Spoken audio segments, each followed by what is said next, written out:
railways of Great Britain emerged from the Second World War in a very parlous state. Ahead of them was another struggle for survival, their own, which would test them like no other and require fundamental changes in their ethos and purpose before they could once again rise to become a major transport system for the future. But in 1945, contrary to the celebrations marking the end of wartime austerity, on the railways they were counting the cost, as 6 years of war had left them with a huge maintenance backlog. Assets, especially locomotives, had been driven into the ground, and few new ones had been built. The majority of construction in the war years had been of the austerity types, which were designed for short working lives and, in any event, belonged to the War Department and thus government. Here we see examples at work on the Longmoor Military Railway in Hampshire after the war. The railways themselves had been under government control during the war years and were owed massive sums of money for that use. However, the government had no way of paying them, and the advent of a Labour administration in the post-war general election meant that the railways were now threatened with nationalisation. This swiftly became fact, as not only was it an election manifesto promise, but also a convenient way of avoiding making those payments. Railway company shareholders could be paid by issuing government bonds, and the staff, who were amongst the largest group of union members, could be rewarded for their loyalty by becoming employees of the state rather than greedy capitalists. But nationalisation couldn't take place overnight, and it would be nearly 2.5 years from the election until the promise could be fulfilled, the Big Four railway companies being abolished from the 1st of January 1948, when British Railways came into being. Not all railways in the country were to be absorbed. The famous Liverpool Overhead Railway remained in private hands, as it was self-contained and a purely local concern. However, it had suffered from severe war damage, and its trains were in desperate need of replacement or refurbishment, like the nationalised ones. Opened in 1893, it was the world's first electrically operated elevated railway, and was controlled by automatic electric signals, features which had yet to be adopted on much of the mainline system. Its purpose was to take passenger traffic off the heavily congested traditional railway system which fed the Liverpool docks, and it cost nearly £3.5 million to build. It would cost nearly 100 times that today. It was built and operated by a private company and needed 8 million passengers a year to make a profit, on a line which was only 6 miles long. The trackbed was made of rolled steel sheets to stop any unwanted debris falling upon unsuspecting passers-by or cargo. It provided a welcome shelter from the rain, and hence was nicknamed the Docker's Umbrella by locals. It was soon found that it was only used during working hours, so was extended to residential areas at Dingle and Seaforth Sands, increasing its length to 7 miles. It was profitable from 1897, and its peak carrying was 19 million passengers in 1919. However, it suffered a long decline, starting with changes in the way the docks conducted business. Telephones replaced travelling messengers, larger ships carried more cargo, and so there were fewer messengers. The Liverpool trams were subsidised by Liverpool Corporation with cheaper fares than the overhead and reached more destinations. During the Second World War it was blitzed and repaired at great cost, but as the railway was mainly carried on iron viaducts and iron curved deck plates, it was highly susceptible to corrosion. This was accentuated by the steam-powered dock railway running beneath. After the war the infrastructure was surveyed, and the report was that the line was in need of extensive repairs due to corrosion at a cost of £2 million. The company didn't have the funds needed and tried to obtain support from the corporation. This wasn't forthcoming, so the Liverpool Overhead Railway Company went into voluntary liquidation and closed on the 30th of December 1956 after 63 years of operation. Of the Big Four, the Southern Railway had probably been the biggest victim of the Blitz, its main lines in the southeast being in the front line from the Battle of Britain onwards. Curiously, its Victoria terminus was the victim of huge destruction almost immediately after the war. In London, poor old Victoria Station has been in the news again. As if it hadn't suffered enough from enemy action during the war, it must now have a serious fire, which did a lot of damage near platform number 1. It's thought to have started from overhead electric cables, and the picture shows clearly what a mess the fire caused in the booking office. Special carriages housing an exhibition of penicillin were got away from platform 1 and saved, but Southern Railway trains were held up all over the place, and as you see, offices in the station were thoroughly wrecked. In fact, Victoria once again looked like the morning after a blitz. This time, however, there were no casualties. The Southern's plans for electrification of the majority of its network had been severely curtailed by the war.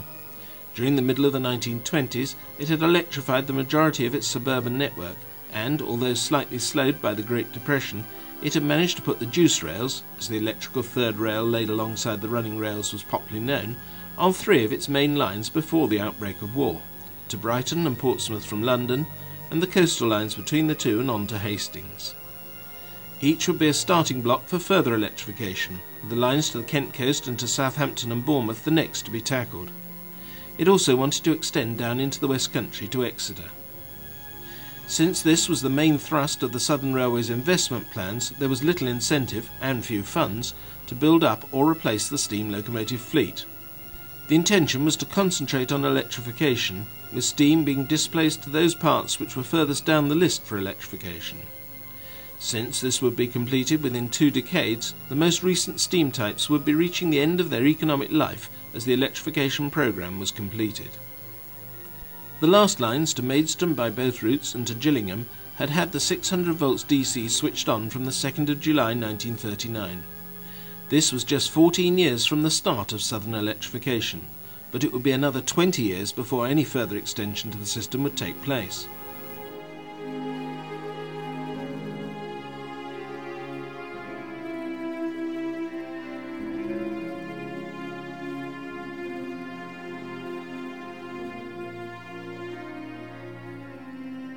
Once it had become obvious that war would break out, the Southern management had had to revise their plans. The further extensions of these latter schemes to the Kent coast were to have been the next mainline schemes, so if these weren't going to happen, alternative power would be needed. In 1937, Oliver Bulleid took over as chief mechanical engineer from Richard Maunsell and was charged with producing a locomotive capable of speeding up the continental boat expresses. Approval to build 10 such machines was given in 1938, and Bulleid's first merchant navy appeared in 1941. It looked like nothing before it and was full of technical advances, or challenges if you had to work on it. As the war drew on and it was obvious that electrification would be very delayed, a further 10 were ordered to handle the passenger services on the lines to Exeter and Bournemouth. By the time they appeared, the war was won, and they took their turns on the heavy holiday trains of the post-war summers, as seen here climbing Honiton Bank. The Southern had always prided itself on being the holiday line, so it was prepared for the numbers of holiday makers in those immediate post-war summers. The Devon branch lines, such as Lyme Regis seen here, were as busy as they'd ever been. One of the Southern's many enterprising ventures was a result of a shortage of coaching stock following damage in the war. In 1947, the Southern introduced a new venture in the form of an all-Pullman train to the West Country, named the Devon Belle. The newsreels picked up on its opulence. Whatever pleasure you can get out of travelling in Britain is twice the fun. We all know what some train journeys are like: stuffy carriages, standing room only, one tunnel after another. So when the port has given a final polish, let's take a ride on Britain's latest train, the Pullman that gives you a window on the world, the Devon Belle.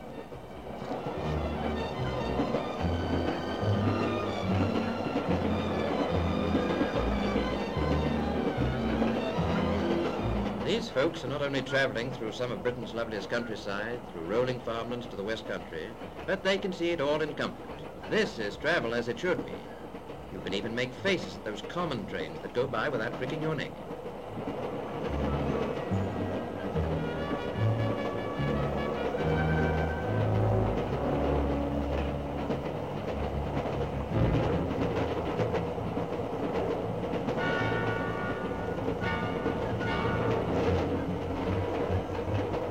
Favourite drink on the Devon Belle is called the Spirit of Drake.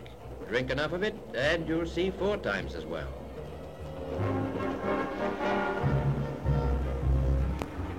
How to see England. This is travel on the right tracks.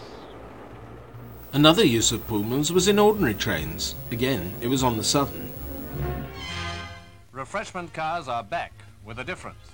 The Southern Railway has converted them into travelling snack bars, and by bars I really mean bars. The snacks are available too, of course, and altogether the journey to Hastings, on which the first of these modern services is running, is going to be a jollier and more sociable business. Incidentally, there's going to be no discrimination between classes of ticket holders, so third and first-class travellers needn't look suspiciously or even defiantly at one another over this new improvement for passengers. Good old Southern. However, all this publicity didn't really make much difference to normal services, which was still virtually the same as before the war.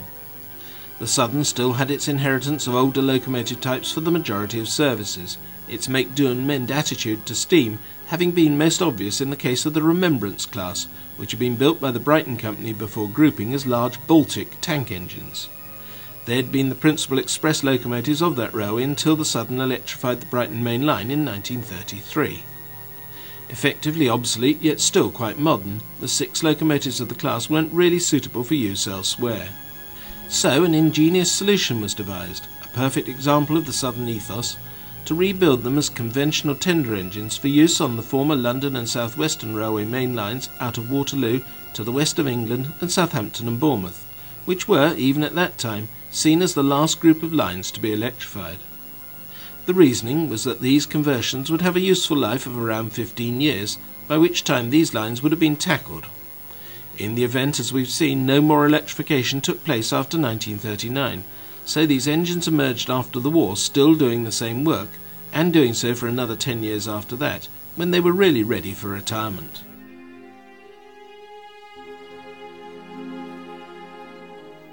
The same applied to other steam locomotive types built in the early part of the Southern's existence, and of course to steam locomotives of the other 3 of the Big Four. However, it was the Southern which was to be faced with the biggest problem. What had been intended as its final type of express steam locomotive, before the revision of its plans which led to the Bulleid Pacifics which we've already seen, was the Schools class, the most powerful 4-coupled engine in Europe, and intended for lighter but fast expresses. They were best known for work on the London to Hastings line, which had been slated for electrification by the Southern, but would be delayed by nearly 40 years.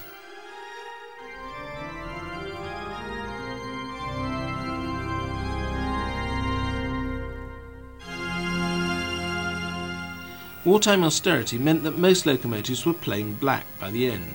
The Southern had tried to brighten that colour up with its sunshine lettering, but it wasn't until the following year that it could start repainting its fleet in a bright green, a colour known as malachite green, once again, starting with the express locomotives including Blundell's, one of that Schools class. The coaches were also brightened by a lighter shade of green than before, a welcome splash of colour in the austere post-war world. The new Southern chief engineer, Oliver Bulleid, was also in charge of coaching stock design, and although the priority was for new electric trains, locomotive hauled coaches were also vital. He designed a new range of coaches which were far more advanced than hitherto, and which were mass-produced for the first 6 years after the end of the war. Here we see a pair of them arriving at Sherborne in Dorset. Looking to the Southern's long-term motive power requirements as a result of the investment hold-up, Bulleid was instrumental in the design of a mainline diesel locomotive, but was pipped to the post by George Ivett of the LMS. Number 10,000 was completed a matter of days before the end of the LMS itself, being rolled out at Euston in December 1947. Derby London line, number 10,000 is the only engine of its type in service. It develops 1,600 horsepower and a top speed of 93 miles an hour. On this run, it's pulling a train of 400 tons. Smokeless and grime-free, the driver's cabin's as trim as a parlour. The driver sits at a dashboard and employs a master key attached to a control tower. Braking is done by foot. Quick acceleration is the secret of its phenomenal performance.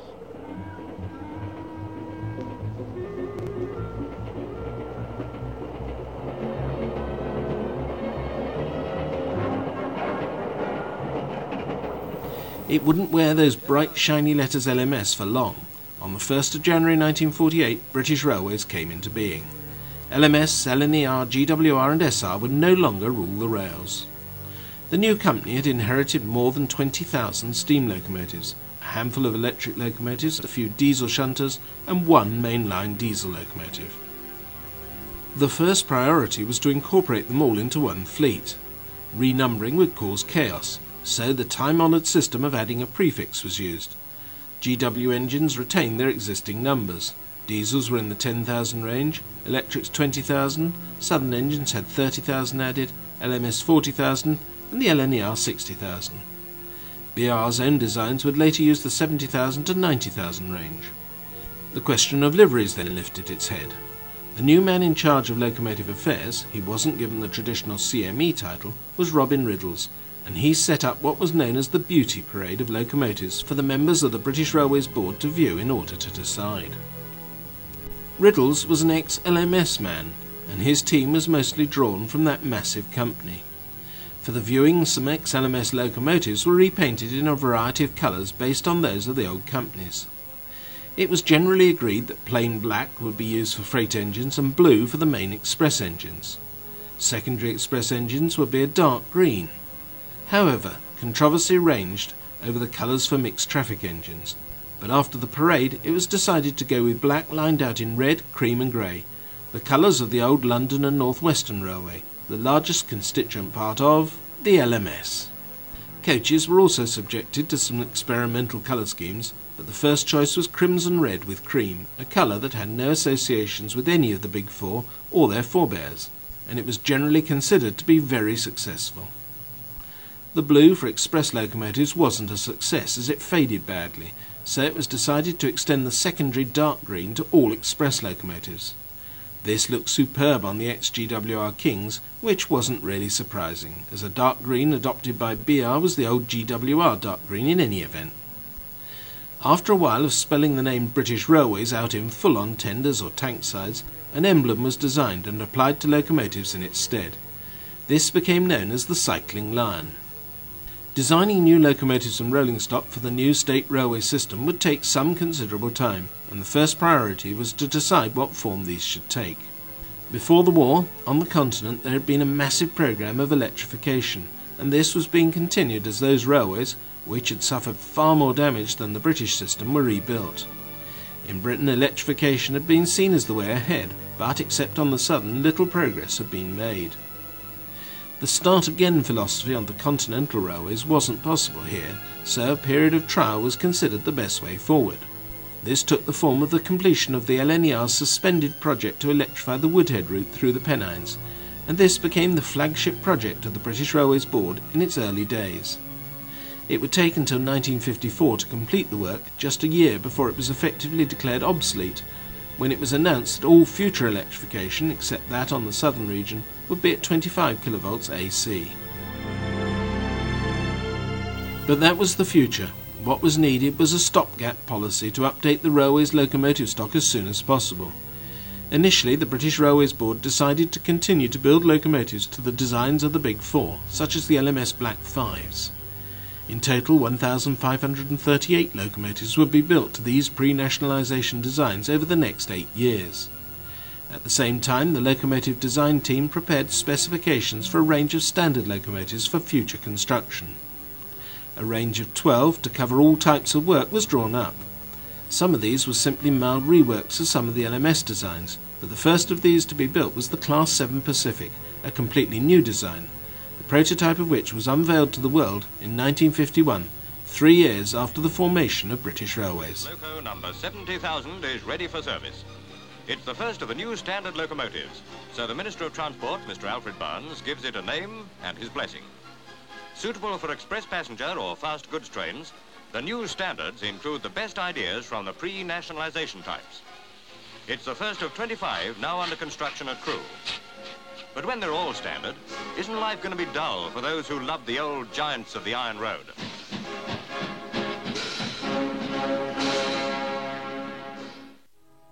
Britannia was born into a new world, a world that was turning its back on the railways, a world in which the road vehicle was the politicians' favoured form of transport.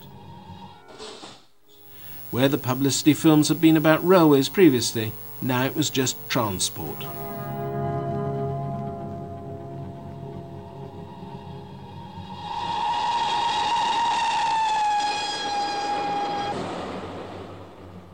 By day and by night, the wheels are turning. For transport, by its nature, is never still.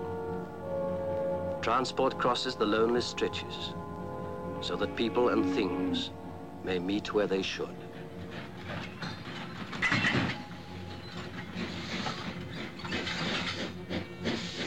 Transport brings the raw materials, takes away the finished goods, a trawler's catch or a birthday letter, steel for a ship or a friend for Christmas. Transport delivers the goods.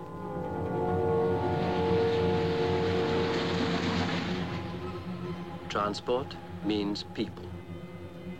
By them and for them, the wheels are made to turn.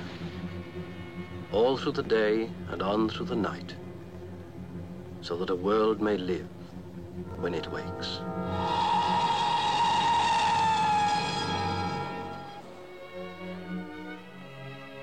Well, to a transport worker, that's just the end of another shift in sight.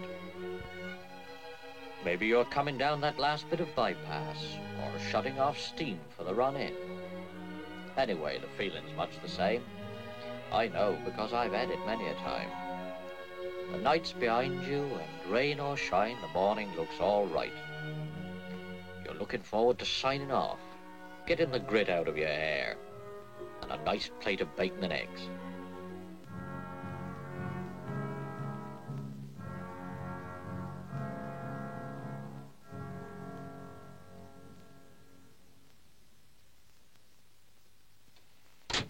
If you want to look at this thing called transport, you still can't do better than come to Britain.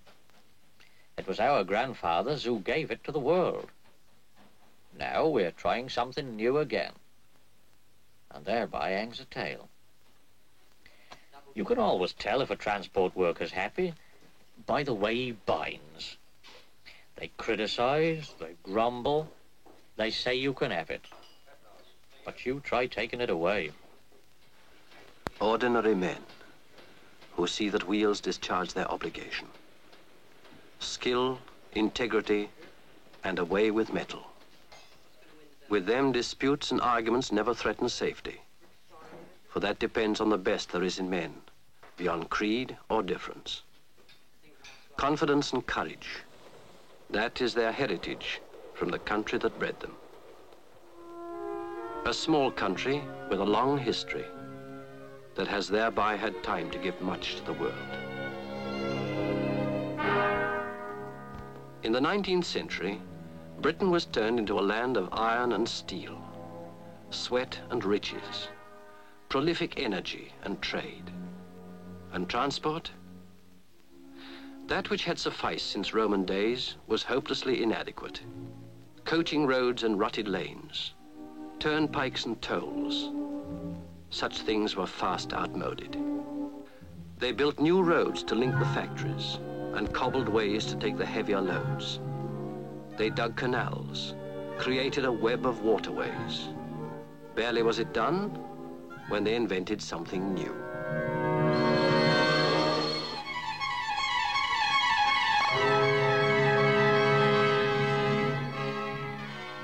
Iron and steam had come together to make things move on wheels. A spate of British railway building astonished the world. 120 separate companies in one small island. A century of pioneering with the sky the limit, and transport kept pace. To meet the needs of factories and trade, to carry our country's newfound greatness to far horizons, modern transport was born. Line upon line, main lines, branch lines, loop lines, junction upon junction, network upon network. They laid the tracks and bored the tunnels, laid more tracks and dug the cuttings, raised the viaducts and crossed the waters in their path. They left the Menai Strait, bridged the Tamar, and spanned the Firth of Forth. Mighty achievement that was an inspiration for the world. It was achievement, all right.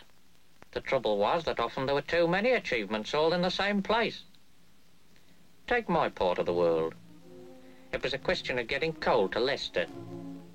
Not many miles outside the town, Leicester had coal mines of her own. At first, the only transport was pack horses. Now, north of Leicester, Nottingham had some coal mines too. What's more, she thought it wouldn't be a bad idea to sell some of it in Leicester. So, out for business, she nipped in with a canal. That did for the pack horses.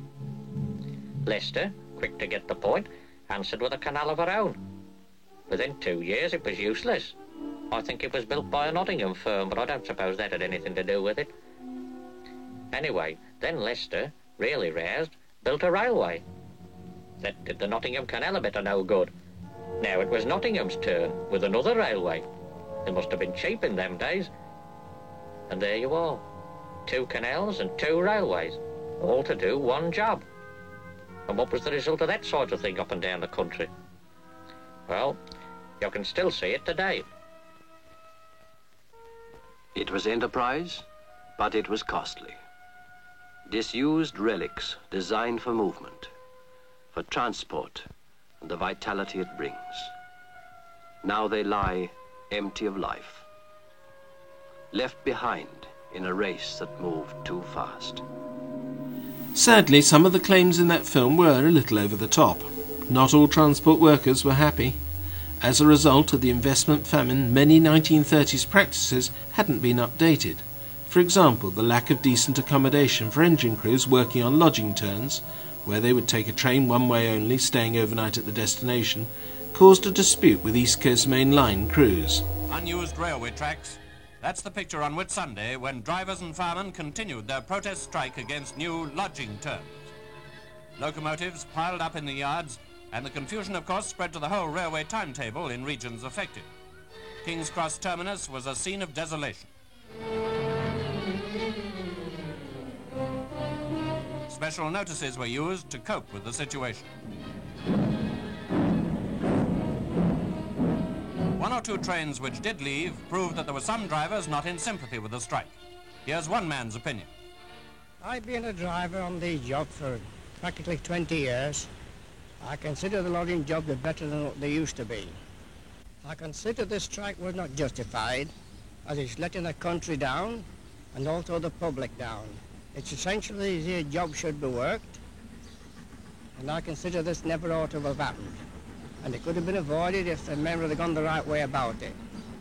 Objection is taken by the strikers to the hostels in which men are lodged on long-distance hauls. It's said that there are 96 men involved. The railway executive claims, however, that accommodation is quite good. This hostel at Kentish Town has figured in the dispute. At least the beds seem to be comfortable.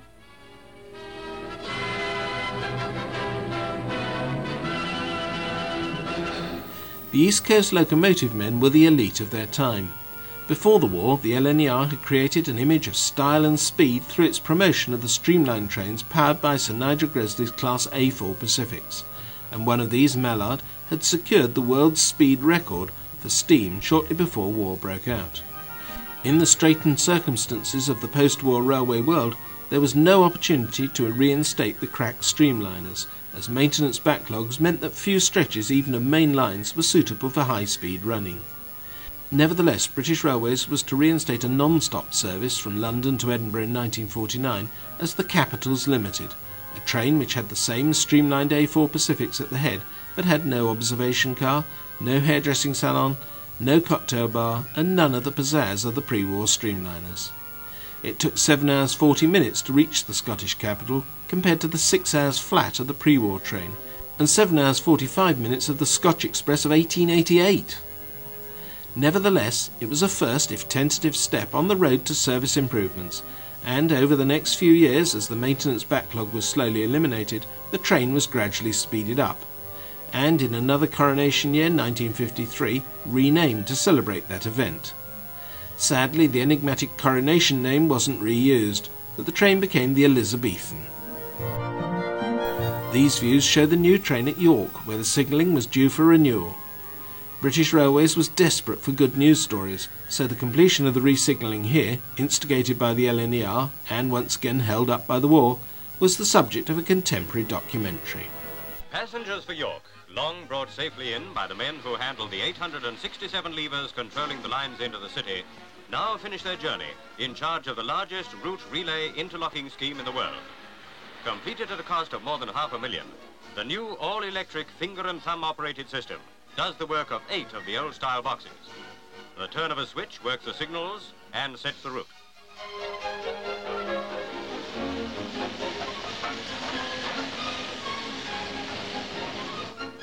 Diagrams using 5,000 lights show the position of all trains on 33 miles of track. The panel consists of 827 routes by means of 74 sets of signals and 157 sets of points.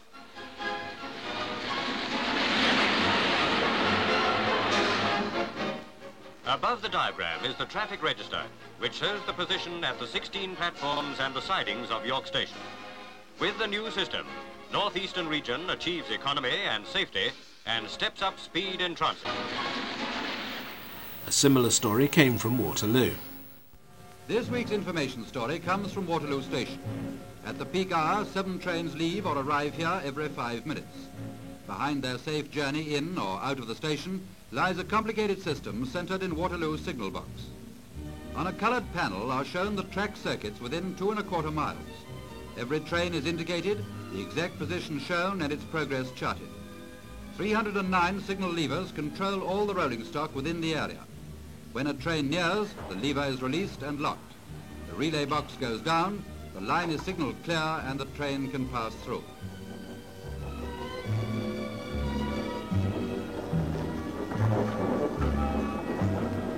As another train is due in, the signal levers are released and pass current to the relay box, which in turn operates the points mechanism. A daily check on the relay panel ensures that everything goes off without a hitch.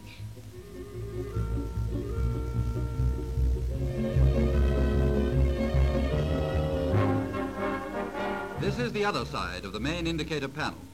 Maintenance mechanics are on duty 24 hours a day to keep it in smooth working order. An all-electric box, Waterloo signal controls, number nearly 200. On the men in the box rests a heavy responsibility measured in human lives. Theirs is a backroom job, the vital link in daily guiding 1,200 trains to Waterloo's platforms. Following the war, there was a final fling in the 1950s for the transatlantic liner business from Southampton. Boat trains to and from Waterloo had always been a major part of the Southern's traffic, and the rivalry for the blue riband between the Great Cunarder Queens and the new United States meant that these became very high profile.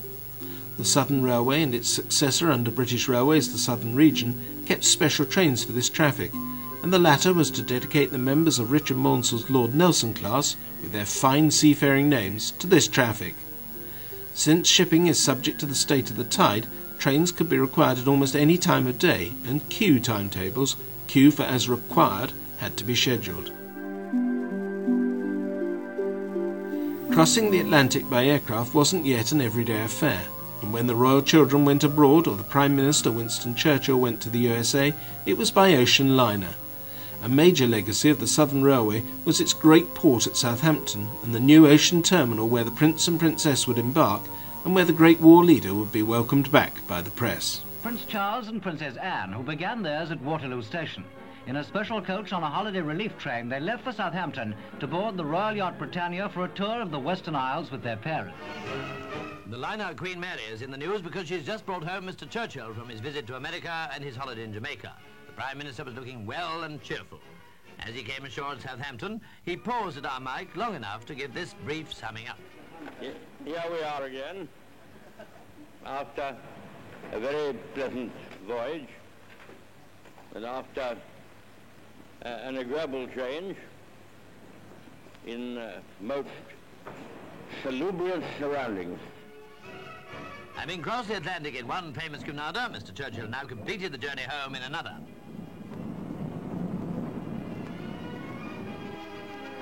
The Queen Elizabeth has been in the news for less agreeable reasons.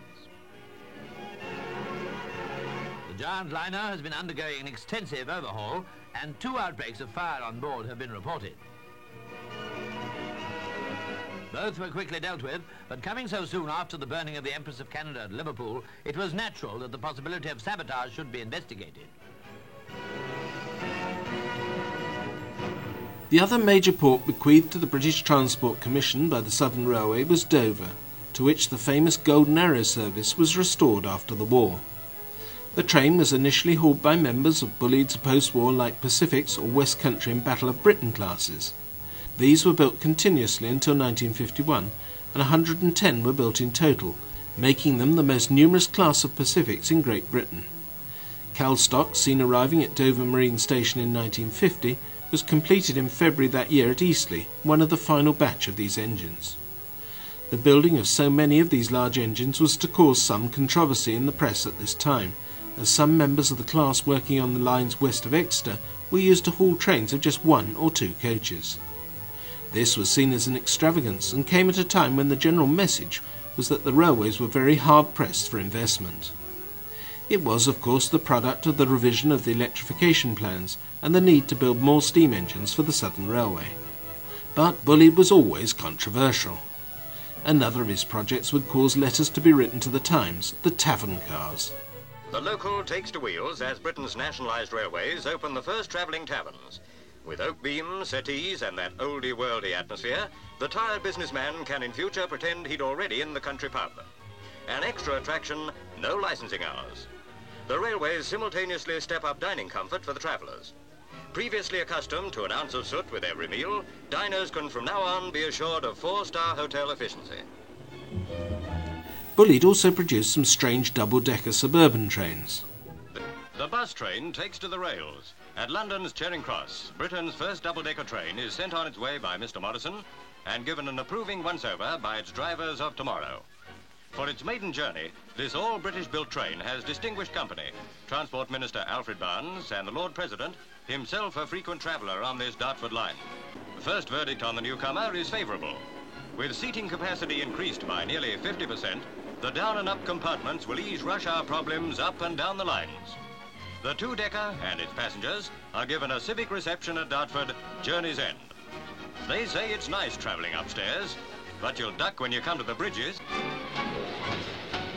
However, innovation wasn't confined to the southern. The western region, inheriting the Great Western's individualism, ordered 2 gas turbine prototypes. This, the second, came from Metropolitan Vickers, but it wasn't a success. It had no diesels on order, so the Western showed off its real pride and joys to the future Queen in 1950.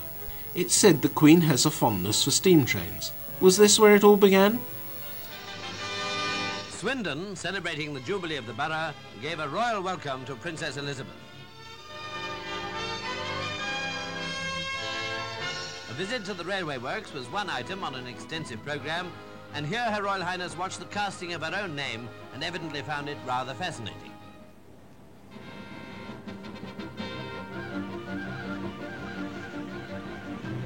She christened a new engine,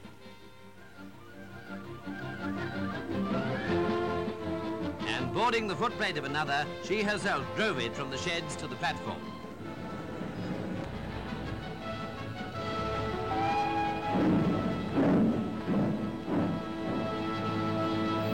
The Western was proud of its traditions and continuity. As we've seen, the reverse was the case on the Southern, where, despite the advent of anything but traditional Bulleid Pacifics, much of the locomotive fleet was old and worn out. Many of the Drummond locomotives dating from the turn of the century needed replacement, and this would come in the form of the new standard designs. In order to incorporate the best from all the constituent railways' designs, British Railways engineers instituted a series of locomotive testing at the new test plant at Rugby, which had been one of Sir Nigel Gresley's pet projects, delayed by the war. The locomotive bearing his name was the first to go through its paces. The aim is now for greater speed still.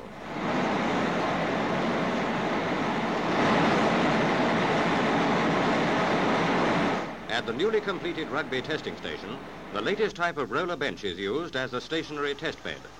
Capable of recording speeds of up to 130 miles an hour, the plant's main function is to improve existing methods for fuel saving.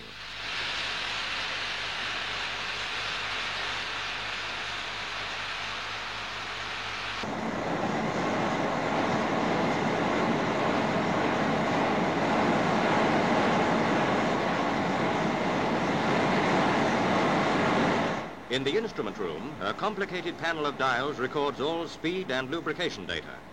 With equipment costing more than £200,000, Rugby's loco testing station is one of the scientific marvels of the age. The testing plant opened in 1948, and the design of the new standard locomotives started shortly thereafter. Amongst the 12 types were 2 intermediate mixed traffic Class 4 designs, both of which were used on the southern region on the duties previously handled by the Victorian Drummond machines. These were to prove very successful until the electrification programme could be reinstated. One type of locomotive not included in the standard steam fleet was a shunter.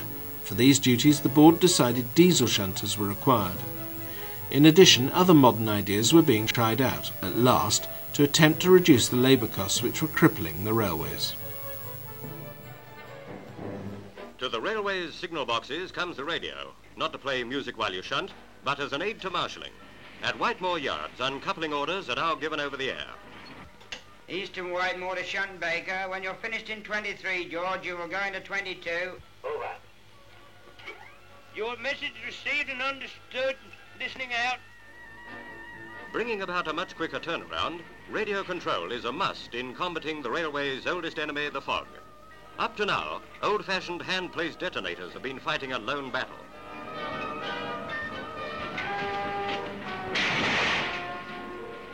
Soon, all trains may be linked by radio with signal boxes. Experiments of this, the biggest goods yard in Britain, have been completely successful. One day, perhaps, all trains may come in on time. That is, if they don't get their wavelengths mixed up. The same standard engines seen on the southern region were also used in Scotland. Standardisation was becoming a reality. Of the 12 standard types amounting to 999 individual locomotives, only one was built to the Class 8P Express Passenger specification, and that was to replace one of the LMS's Stania Pacifics, which was destroyed in the worst post-war disaster to hit British Railways. 3 trains were involved in the appalling railway disaster at Harrow and Wealdstone. Each was full of people, and the station was also crowded, with the result that British Railways have suffered their worst accident.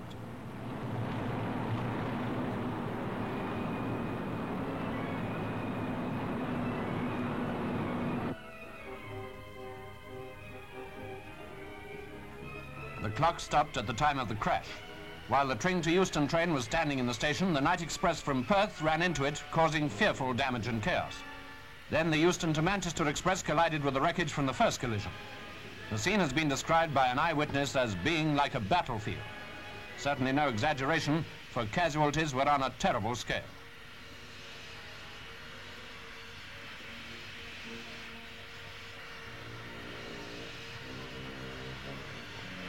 Bandages were hastily improvised on the spot, and everything possible was done by all present to rescue and aid the injured.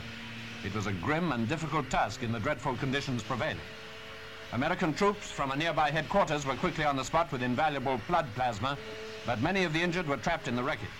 Their number could not yet be computed, nor was it known at this time how many had lost their lives in the tragedy. One thing, however, was already certain: the disaster was very great, the casualties very large in number. 112 people died and 340 were injured in this most ghastly accident. The cause was never ascertained, as the crew of the overnight sleeper were amongst those who perished. The whole country was shocked by the news, and everywhere the deepest sympathy was felt and expressed for the bereaved and for all who had been hurt. The accident would probably not have happened if an automatic warning system had been in use. At the time, only the Western region had fitted it, from as far back as 1905. The accident accelerated British Railways' plans to install such a system nationwide, but there was a massive funding crisis for the British Railways Board. The MGA sports car was first produced in 1955, a propitious year for the railways of Great Britain. In that year, the railways' income failed to cover operating costs for the first time, and this alerted the government to the crisis which was swamping the nationalised business. The truth was that the railways were falling behind the times. Outdated working practices in an environment that had barely changed since the 19th century was not a recipe for recruitment. The workforce could see that their rates of pay and working conditions no longer stood up to comparison with modern alternatives. Trains were dirty, partly because of the recruitment problem, as it was particularly difficult to hire young people to clean locomotives or carriages at all hours of the day when they could get a comfortable 9-to-5 job elsewhere.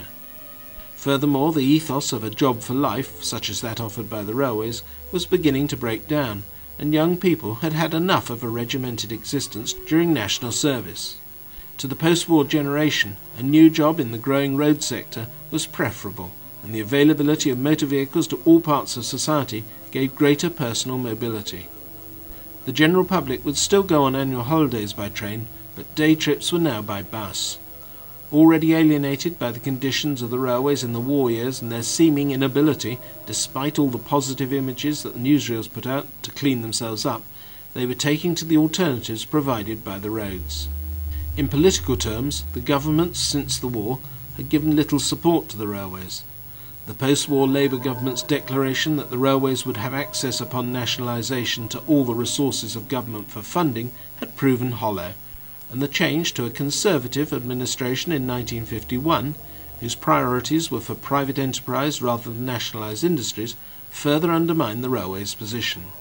The separation of the various forms of transport into separate businesses was a further blow, emphasised in 1954 when the government decided that British road services were to be denationalised, thus giving the green light to the growth of the road haulage industry, which would abstract business from the railways at an even more alarming rate than before.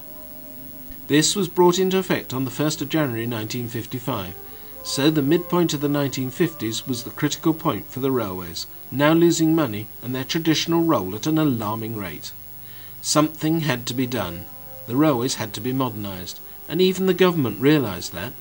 The railways were in crisis, even though they were trying to move forward. But it was outside events which would dictate their future.